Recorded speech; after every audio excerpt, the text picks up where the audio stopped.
I felt a presence come up over my left shoulder, and I could not identify him as being human. He wasn't necessarily an alien or an angel or a deity.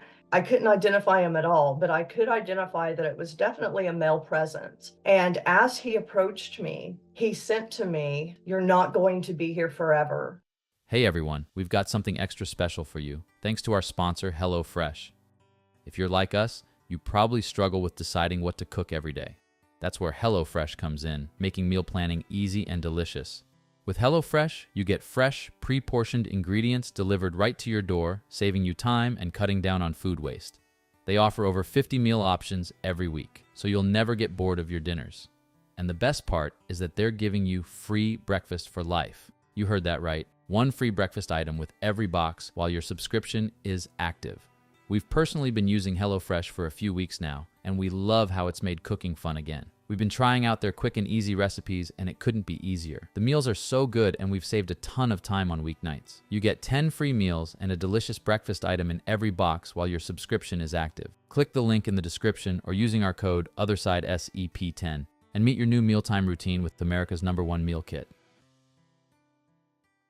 Hi, my name is Mindy Tautfest, and I'm the author of Dying to Meet Them. In 2016, on November 8th, I died of a type of a brain aneurysm known as a vertebral artery dissection. My story starts in November. It was election day between Hillary and Trump.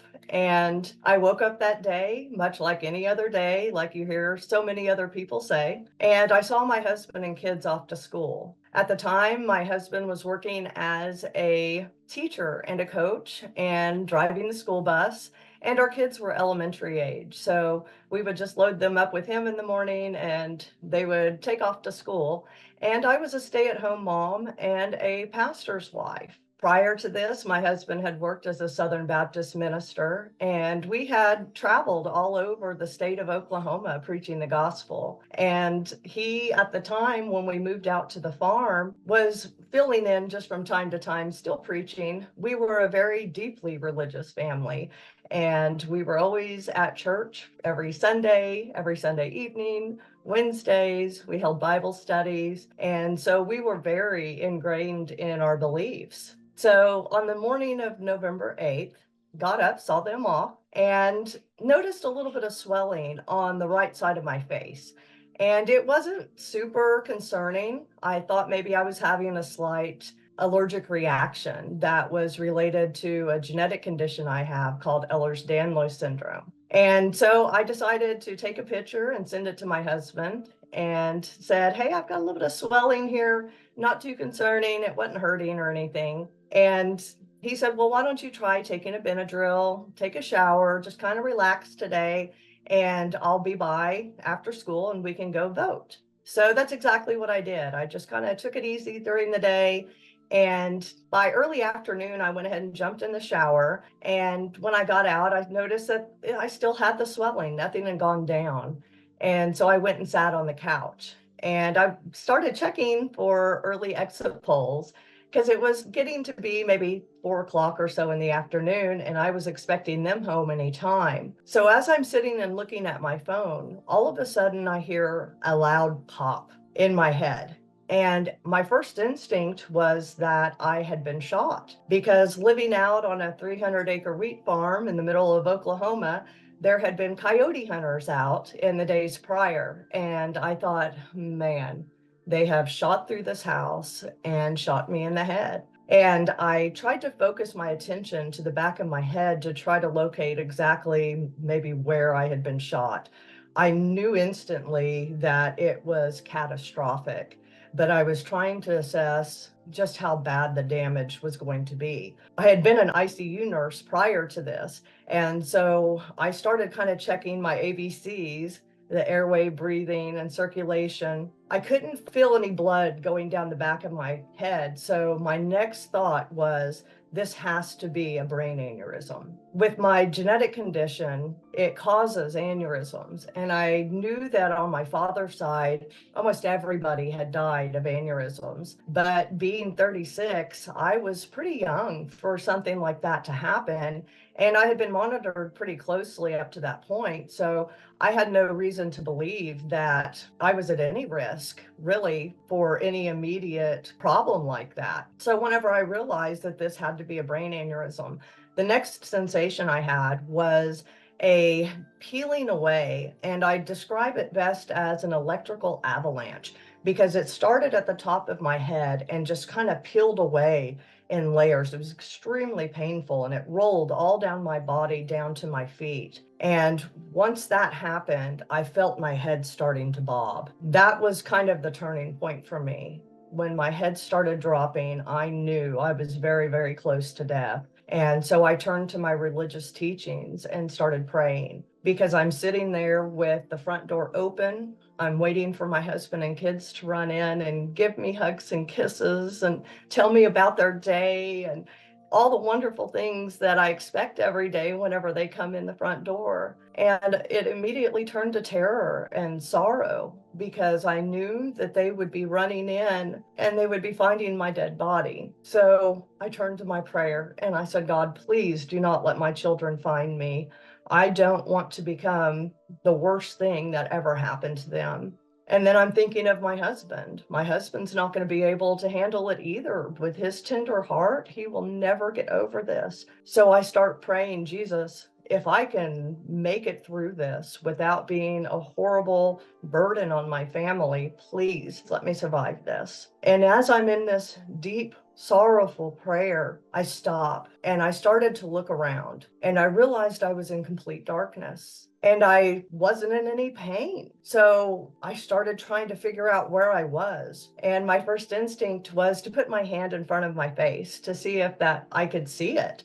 I was trying to determine if it was dark there or if there was just nothing to see. And when I couldn't see my hand, my next thought was to start clapping to see if I had hands. And I wasn't able to. And that's when the realization hit me. I've really died. I've already crossed over. I never had any of the recollection of leaving my body and seeing the earth fading beneath me.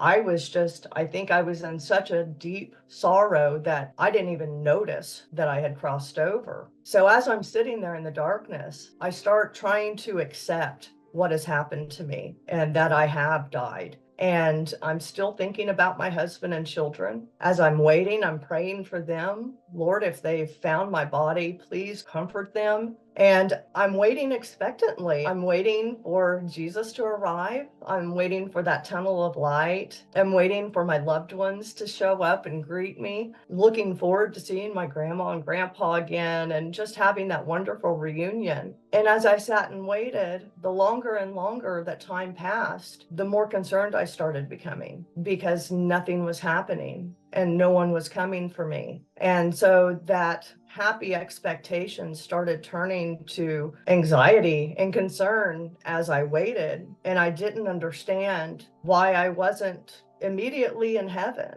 I started worrying that I was about to go to judgment. So I was trying to prepare to, this is the moment. I'm either going to go to heaven or I'm going to go to hell. And Jesus be my righteousness. I can't get into heaven without you. Obviously, there's something that has separated me from being able to be there. And I'm trying to process why I am stuck in this darkness alone and what I have done that could have separated me from having that wonderful homecoming that you hear so many other people speak about who have had near-death experiences and have had a radiant encounter. I was fully expecting that heavenly, acceptance and homecoming, but it never came. So while I'm sitting there, I became very aware of God, or what I call the source, all around me. And it felt eternal. It was everything that ever has been, is, and will be in existence. It was almost like the primordial state of it being there, where it could come into existence at any time. And it encompassed the beginning and the end. It was everything that ever has been. And what was so soul crushing for me was that I almost felt like I was in an invisible box where I was separated from everything in existence. And I was at the time still trying to grapple with being separated from my family, from my children and my husband, that I would never see them again at this point. And I was now separated from everything ever in existence. And that's very hard to take.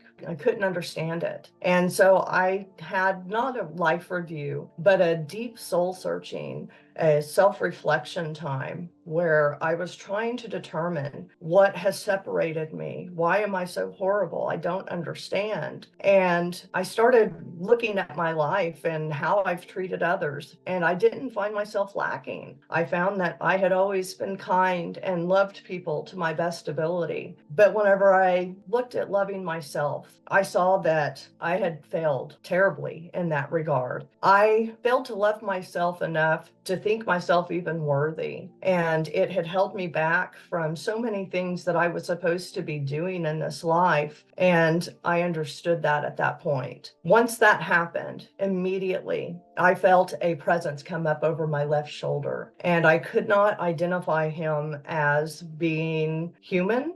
He wasn't necessarily an alien or an angel or a deity. I couldn't identify him at all, but I could identify that it was definitely a male presence. And as he approached me, he sent to me in my mind, "You're not going to be here forever." And instantly it calmed me. And it almost felt like he was hesitant, like he wasn't supposed to be intervening, but he was showing me almost a sterile kindness because he saw the level of my distress. And once he did speak to me, like I said, it was instant calmness because I knew I wasn't alone, that someone else was there. And if I were to trust him, then I'm not going to be here by myself forever, which was such a terrifying thought when I was over there stuck in that situation. As soon as he did that, we started sailing off to the left. And as we did, I started seeing a faint purple glow off in the distance. And as we got closer, I could see these pink intersecting lines in between it.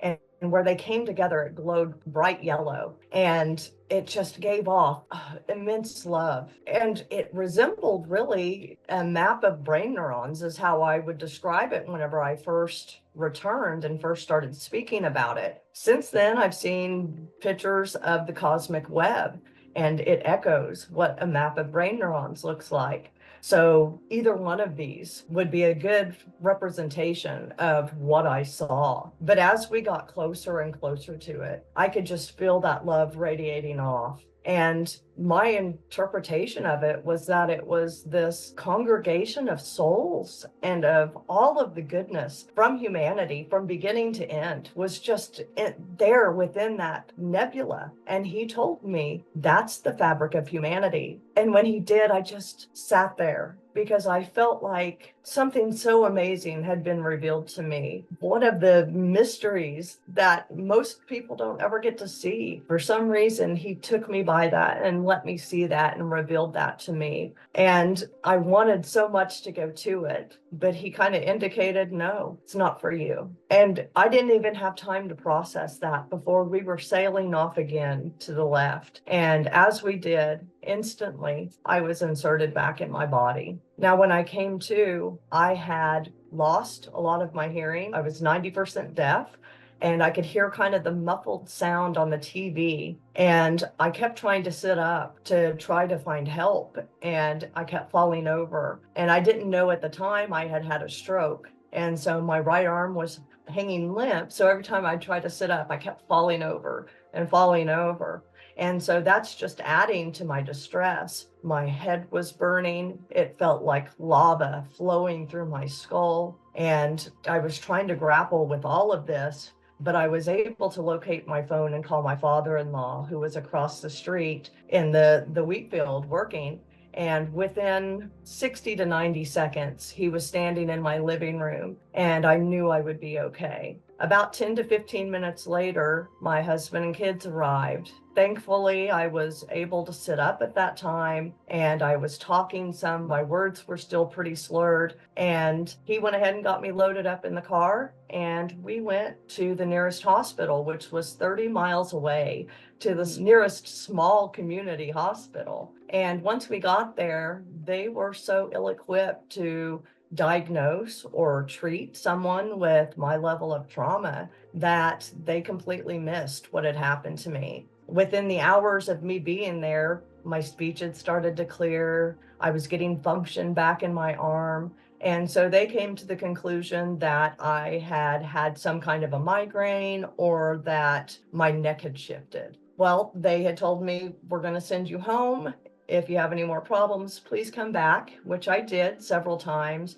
And each time I was met with disbelief, and they would send me home with not so much as a Tylenol. So this went on for 2 years before we eventually moved out to Oklahoma City.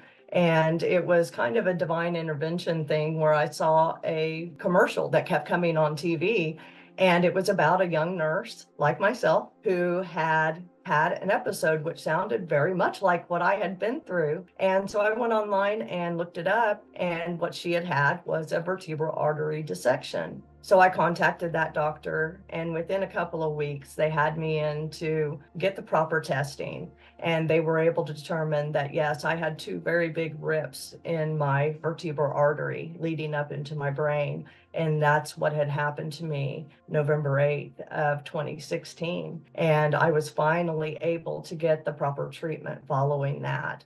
And since then, I've gone on to reassess everything that happened to me in the void. After that 2 years of physical healing came mental healing. I ended up going through counseling for a year for PTSD, and then finding IONS, which is the International Association for Near-Death Studies, where they, have sharing groups, and you can get on and speak with other near-death experiencers. And that started my road to healing spiritually and really understanding what had happened to me, because I carried a lot of shame with me being a pastor's wife and not going to heaven, and instead finding myself in a place of darkness. I ended up having to research quite a bit into other religions, beginning, origin stories of where everything came from in existence. Some of the beliefs from around the world with none or chaos, where things started out of a dark void. I think that where I ended up was exactly where I needed to be to get me back on track. And I believe it was a divine appointment. I believe I was supposed to go there. If I had gone to heaven, I think I would have come back and I would have been like, hey, I know where I'm going. Heaven's real. It's great. And I would never have pushed myself to dig deeper and to gain further understanding outside of what I had prior to my near-death experience. If I'd gone to hell, I would have lived in a constant state of anxiety, probably for the rest of my life, trying to deal with that kind of an episode. So I think that the void was a good neutral place. And it really gave me a look behind the curtain of existence. I truly believe that where I ended up was at the control center where all of this is originating from. And so I'm very thankful now for that experience. And that is exactly where I went. I needed that. And I think that was, in all divine knowledge, exactly where I needed to be. I want to thank you guys so much for joining me today and for listening to my story. I think it's important that we start to listen to some people that have had these distressing encounters and really look into what we can learn from these. They're really starting to come to the forefront, where people are starting to feel more comfortable coming forward with these kind of encounters that aren't so radiant, but there is still so much to learn from them.